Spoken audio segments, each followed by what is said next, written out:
지난 시간 우리는 종말이 마치 집주인이 종들과 문지기에게 여러 일을 나눠주면서 깨어있으라고 하시는 것과 같다 말씀을 듣고 있었는데, 오늘은 거기 이어지는 내용이 나오게 됩니다. 자, 마가복음 13장 36절과 37절로 갑니다. 시작. 그가 호련히 와서 이 말은 모든 사람들에게 하시니라. 그가 호련히 와서 너희가 자는 것을 보지 않도록 하라. 여러분, 주인께서는 우리가 영적으로 잠들어 있는 모습을 보이지 말라고 하셨어요. 내가 와서 너 잠자는 거 보지 않게 해 말씀하신 거예요.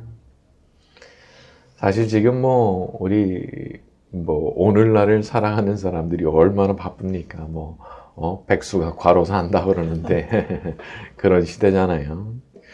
근데 이렇게 참 사람이 너무 바쁘게 되면은요, 아이러니하게도 영적으로는 잠듭니다. 제가 보니까 이 영적으로 잠든다는 게 딴 게 아니더라고요. 기도가 없어져요. 그리고 기도의 시간이 현격하게 줄어들어요. 그리고 성경 잘 안 펴요. 점점 안 펴다가 결국에는 아예 안 펴요. 거기서 한 발짝 더 나가면 어떻게 되냐? 교회를 계속 빠져요. 한 번씩, 두 번씩 계속 빠져요. 요게 뭐냐? 영적으로 잠드는 거예요. 제가 어느 날 알았어요. 영적으로 잠든다는 건 거창한 게 아니구나. 기도가 계속 줄어. 성경을 가까이 안 해. 이거 슬슬 시작된 거예요. 그러다가 교회까지 이제 듬성듬성 빠지기 시작한다. 자, 이제부터 비탈길로 그냥 내려가 버리는 거예요. 그리고 이런 상태가 되게 되면 어떤 일이 벌어지느냐. 좀 그렇지만은 이건 마귀가 들러붙어요. 마귀가 들러붙어서 마음대로 장난칩니다. 근데 몰라요. 왜? 잠들었거든요. 여러분, 마귀가 내 삶에 들러붙어가지고 막 역사하고 있었구나. 이게 나를 진짜 괴롭히고 막 장난질 치고 있었구나. 이거 언제 알게 된 줄 아세요? 영적으로 깨어나면 알게 돼요. 그때 가면 알아요. 잠들었을 땐 몰라요. 그게 그렇게 나한테 들러붙어 있었는지를 몰라요. 그래서 그냥 그렇게 사는 거예요. 근데 이게 영적으로 딱 깨어나는 그 순간 이게 딱 보이거든요. 이게 들러붙어가지고 그동안에 나를 그렇게 괴롭혔구나. 그때서야 아는 거예요. 그래서 우리가 이제 마귀로부터 자신을 지키기 위해서도 그렇고, 또 주인께서도 잠들어 있는 거 보기 원치 않으시거든요. 내가 너 잠자는 거 보게 하지 마 말씀하셨거든요. 그래서 어쩌면 하나님께서 이 세상의 풍파를 가지고 우리를 흔들어 깨우시는 경우가 참 많은 겁니다. 사람이 풍파가 없으면 그냥 평안하기만 하면은 게을러지고 기도 안 해요. 기도를 그렇게 열심히 했던 분도 그런 게 싹 다 사라지잖아요. 기도가 느슨해지는 거예요. 그렇게 열심히 성경 폈던 분들도 그런 게 싹 사라지잖아요. 이제부터 문제가 생기는 거예요. 여러분, 다윗이 언제 넘어졌습니까? 평안할 때. 내가 전쟁 나갈 필요도 없어요.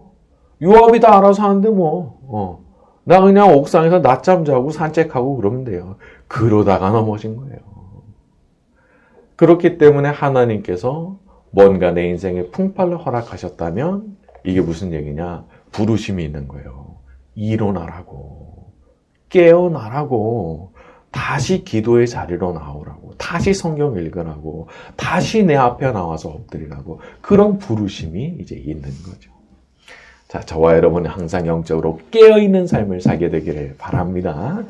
자, 우리 14장으로 넘어갑니다. 14장 1절과 2절 이틀이 시작. 이틀이 지나면 예수를 흉기로 잡아 죽일 방도를 구하며 하노니 명절에는 하지 말자 하더라. 1절에 예수를 흉계로 잡아 죽일 방도를 구하며 이 부분을 현대인의 성경 같은 경우는 교묘하게 잡아 죽일 방법을 의논하였다 이렇게 번역을 했어요. 교묘하게 잡아 죽일 방법. 무슨 얘기예요? 이게 계속 모여서 궁리를 했다는 거죠.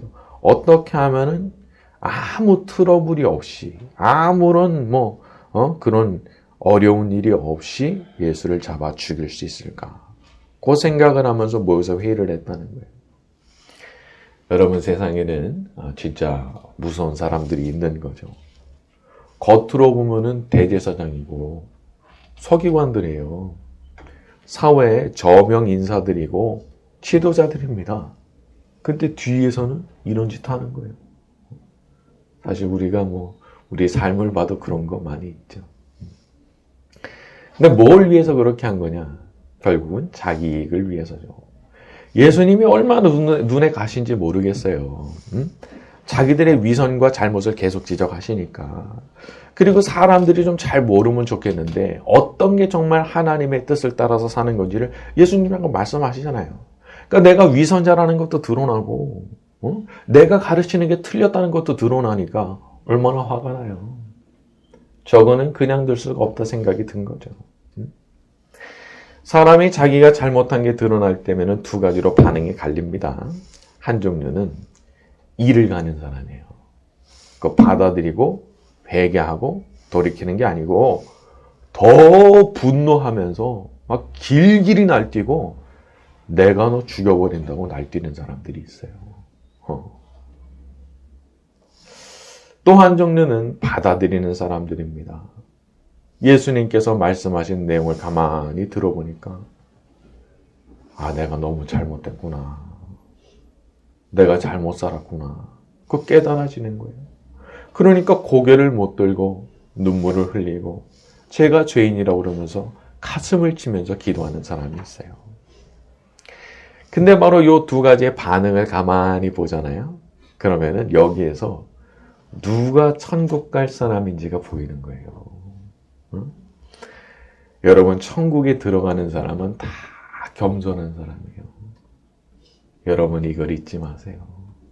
겸손하지 않은 인간이 천국 들어갈 수가 없어요. 교만하다는 게 뭔지 아세요? 겸손하지 않다는 게 뭔지 아세요? 제가 지금 말씀드린 대로 인정 안 하는 거예요. 내가 뭘 잘못했는데 더 성질내고 난리치는 거예요. 그러다가 어떻게 하려고?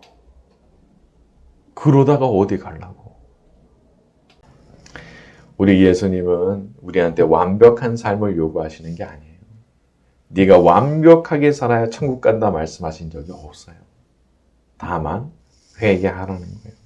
네가 죄인이라는 거 인정해. 그리고 와서 나의 십자가를 붙들어. 와서 나를 따르라. 예수님 우리한테 요구하신 전부예요. 완벽한 기준요. 예수님께서 십자가에서 다 이루신 거예요. 예수님 말씀하셨잖아요. 다 이루었다. 예수님께서 다 이루셨어요. 그렇기 때문에 죄인들은 이제 예수님께서 완벽하게 이루신 그 의를 받아들이기만 하면 되는 거예요. 받아들이기만 하면. 신학에서는 이거 의의 전가라 그래요.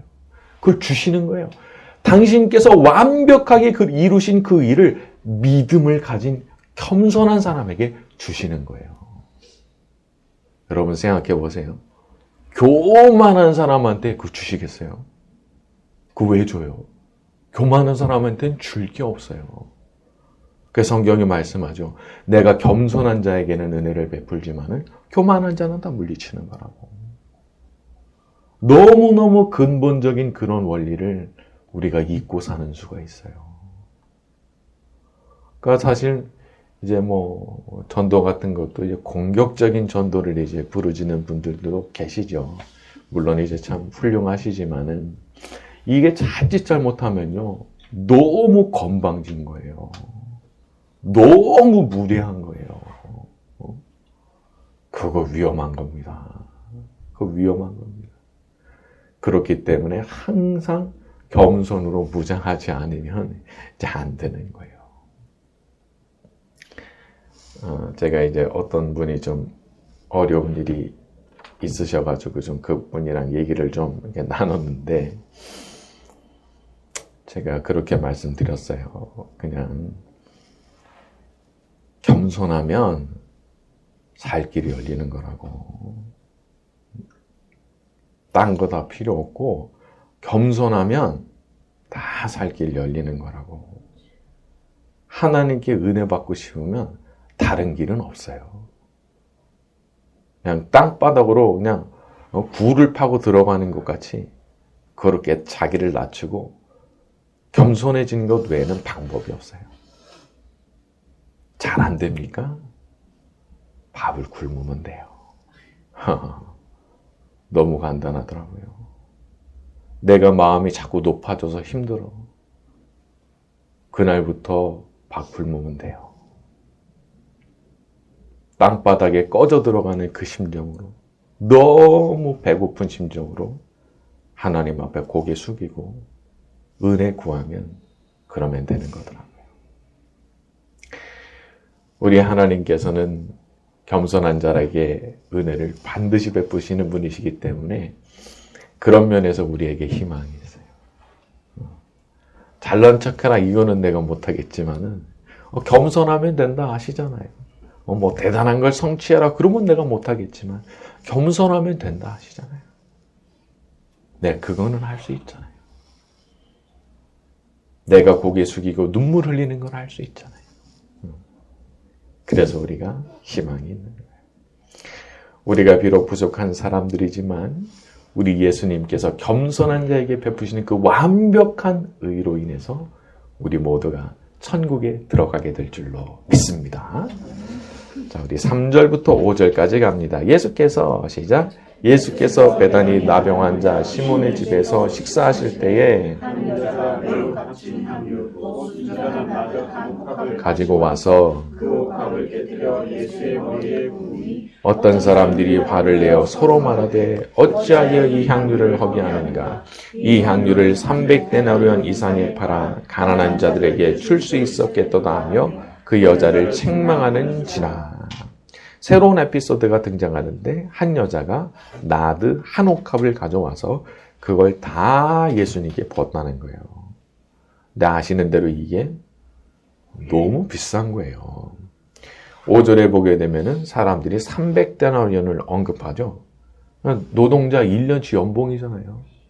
아니 1년치 연봉에 해당하는 걸 갖고 와가지고 그 자리에서 다 부어요. 난리가 났겠어요? 안 났겠어요? 난리가 나는 거예요. 저 비싼 거를 지금 이 말이 되는 거냐고, 그런 얘기가 이제 여기서 나오게 된 겁니다. 그런데 놀랍게도 예수님의 반응이 다르시죠. 6절에서 9절까지 갑니다. 예수께서 시작. 예수께서 이르시되 가만두라. 너희가 어찌하여 그를 괴롭게 하느냐? 그가 내게 좋은 일을 하였느니라. 가난한 자들은 항상 너희와 함께 있으니 아무 때라도 원하는 대로 도울 수 있거니와 나는 너희와 항상 함께 있지 아니하니라. 그는 힘을 다하여 준비하였느니라. 내가 진실로 너희에게 이르노니 온 천하에 어디서든지 복음이 전파되는 곳에는 이 여자가 행한 일도 말하여 그를 기억하리라 하시니라. 6절에 그가 내게 좋은 일을 하였느니라. 좋은 일을 했다. 8절에 그는 힘을 다하여 내 장례를 미리 준비하였느냐. 그러니까 예수님께서는 이 여자의 행동이 다른 것이 아니고 예수님의 장례를 미리 준비하는 행동이었다는 거예요. 다시 말하자면 이제 곧 십자가에 달리게 되실 예수님의 그 몸을 마지막으로 예우하는 거랄까? 이제 그런 거라는 거죠. 생각해 보면은 우리 예수님의 그 몸과 그 죽으심은 얼마만한 값어치가 있는 거죠. 그거 돈으로 환산하면 300데나리온 정도의 값어치가 안 되는 겁니까? 예수님의 그 몸과 죽으심이라고 하는 것은 이 세상 돈으로는 값을 매길 수가 없는 거예요. 온 인류의 모든 죄를 대신 지시고 그 값을 당신의 몸으로 치러버리시는 건데 이걸 어떻게 돈으로 환산하겠어요? 그리고 여기 한 여자가 자기의 힘을 다해서 준비했던 그 향유를 붓는 장면으로서 그분의 몸과 그분의 죽으심이 얼마나 귀하고 값진 것인가를 드러내시는 그런 장면이 연출된 거라고 봐야 되는 거죠. 그러니까 말씀하시죠. 9절에 온 천하 복음이 전파되는 곳이면 이 여자가 행한 일도 말하여 그를 기억하리라. 우리 예수님의 그 귀하신 죽으심을 예우하는 그런 뜨거운 예물을 드리는 사람 영원히 기억하게 될 것이라 말씀하신 거예요. 그리고 이 향유가 어떻게 준비된 향유냐? 8절에 그는 힘을 다하여. 이 여자가 그냥 준비한 게 아니라는 거예요. 쉽게 준비한 게 아니라는 거예요. 자기의 힘을 다해서 준비한 거라는 거예요. 근데 저는 요 부분을 딱 보다가 제가 눈물을 많이 흘렸어요. 그냥 질문을 한번 해본 거죠. 나는 정말 우리 예수님께 어울릴 만큼 힘을 다하고 있나? 그 질문을 던지는데 눈물이 많이 나더라고요. 우리 예수님께 어울리는 거는 자기 힘을 다하는 거죠. 너무 뜨거운 마음으로 여자가 그렇게 한 거구나. 그런 생각이 들면서 저도 좀 마음에 반성을 많이 하게 됐어요. 항상 힘을 다해서 언제나 뜨거운 마음으로 주님을 섬기기로 작정하는 저와 여러분이 되기를 바랍니다. 자, 우리 10절과 11절입니다. 12 중에 시작. 12 중에 하나인 가룟 유다가 그들이 듣고 기뻐하여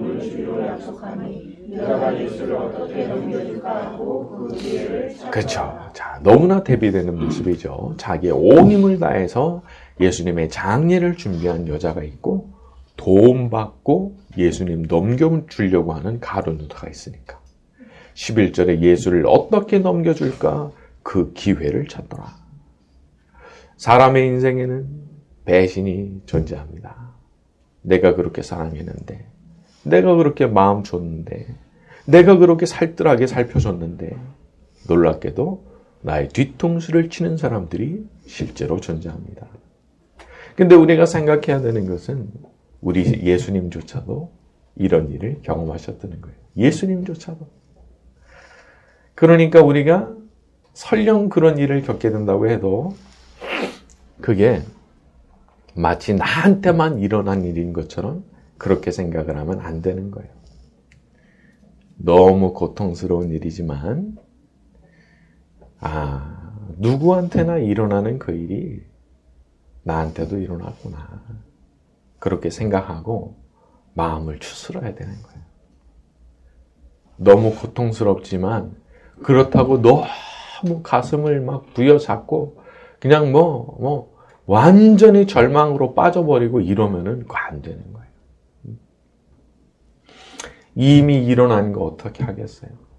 물론 고통스럽기도 하고 아프기도 하지만 그렇다고 해서 소망이 완전히 사라진 거냐? 그건 아니에요.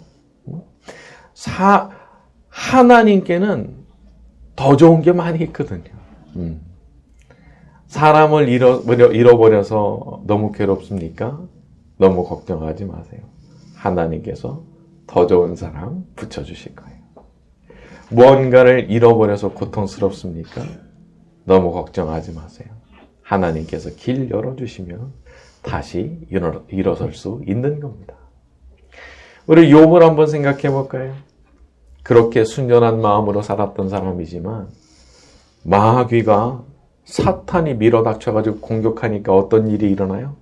순식간에 재산 잃고 자녀 다 잃고 자기 건강도 잃고 나중에는 와이프가 뭐라 그래요? 하나님 욕하고 죽으라고 자살하라고 와이프가 그런 얘기해요. 얼마나 충격이었을까. 그리고 나중에 찾아온 친구들도 하나같이 하는 얘기가 뭐예요? 너 분명히 수문제 있지. 너 수문제가 없이 네가 이런 일 당할 수가 있어? 너 정신 차려. 그런 얘기를 할 때 욥이 얼마나 고통스러웠을까. 정말 바닥을 친다고 해도 이렇게 바닥을 칠 수가 없죠. 또 몸은 얼마나 아파요. 기와장으로 몸을 긁어야 될 정도로 몸도 아파. 미치는 거예요. 그러니까 이 인간의 눈으로 보면은 진짜 끝장난 거예요. 여기서는 희망을 찾을래야 찾을 수가 없어요. 자, 그런데 하나님께서 욥을 깨우치시고 시험이 끝나게 하시니까 순식간에 회복이 되는데 건강의 회복은 물론이고 잃어버렸던 재산은 2배가 되게 하시고 자녀들을 또 주시는데 아들 7에다가 딸 3. 거기다 그 딸들이 세상에서 그렇게 아름다운 딸들이 없었다고 할 정도로 아름다운 딸들을 욥에게 안겨주셨어요. 배신 참 안타깝지만 사람 사는 세상에는 늘 있을 수 있는 일입니다. 아프고 고통스럽고 사람도 잃고 재산도 잃고 뼈아픈 일이긴 맞죠. 하지만 희망이 사라진 건 아니에요. 오늘 우리가 본 것처럼 우리 하나님께서 살아계시다고 하면, 내 기도를 들으시는 하나님께서 살아계시다고 하면 우리에게 희망이 있고 소망이 있는 줄로 믿습니다. 사람은 못해도 하나님은 하십니다. 제가 얼마 전에 좋은 소식을 하나 들었거든요. 제가 오랫동안 한 1년 이상 기도를 해왔던 분인데 이제 그분은 이제 우울증 때문에 고생을 많이 하셨어요. 너무 하여튼 심각한 지경까지 갔었죠. 그냥 제가 하여튼 그분을 이제 직접 만나고 온 날 너무 제가 걱정이 돼가지고, 이거 벼랑 끄트머리에 있구나. 이거 지금 그냥 발만 한 발 내디디면은 이거 진짜 잘못된 선택하겠는데 싶었던 분이거든요. 그런데 다 났다는 거예요. 그게 없어졌다는 거예요. 너무 신기하게 어느 날 그게 싹 없어졌다는 거예요. 놀랐어요. 어떻게 이런 일이 가능할까? 그냥 벼랑 끄트머리에 서 있었는데. 그래서 제가 하나님의 응답이라고 하는 것은 이런 거구나. 사람이 볼 때는 완전히 불가능해 보이지만 그런 거 아니구나. 우리가 엎드려 기도할 때도 우리 하나님께서 우리의 기도에 대해서 응답해 주실 때 이와 같은 놀라운 일들이 벌어지게 될 줄로 믿습니다. 네, 오늘 말씀 여기까지 하고 찬양 같이 합니다.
갈 때에 기뻐 찬미 소리 외치고 겁과 두려움 없어지리니 영원하신 팔에 안기세 주의 팔에 그 크신 팔에 안기세 주의 팔에 영원하신 팔에 안기세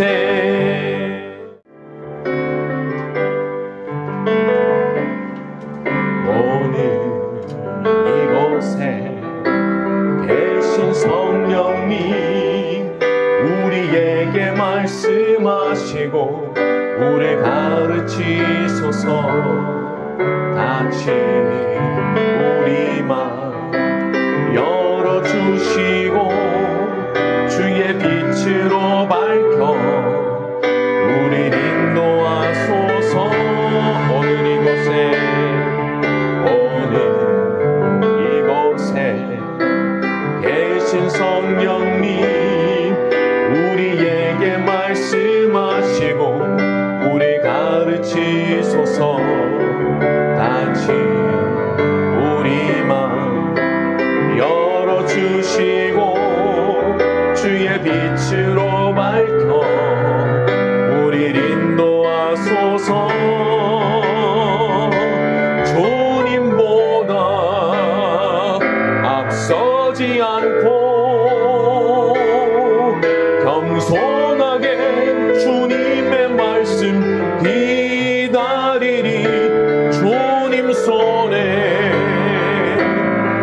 우리 드립니다 사랑으로 인도하소서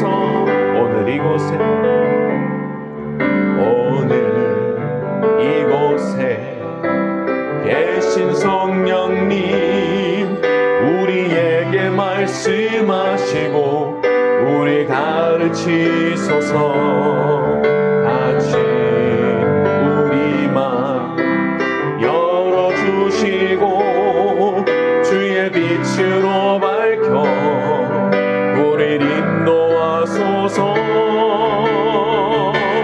주님보다 앞서지 않고 겸손하게 주님의 말씀 기다리니 주님 손에 우리 드립니다 사랑으로 인도하소서 창조하신 모습 떠난 우리를 예수님과 함께 빚으소서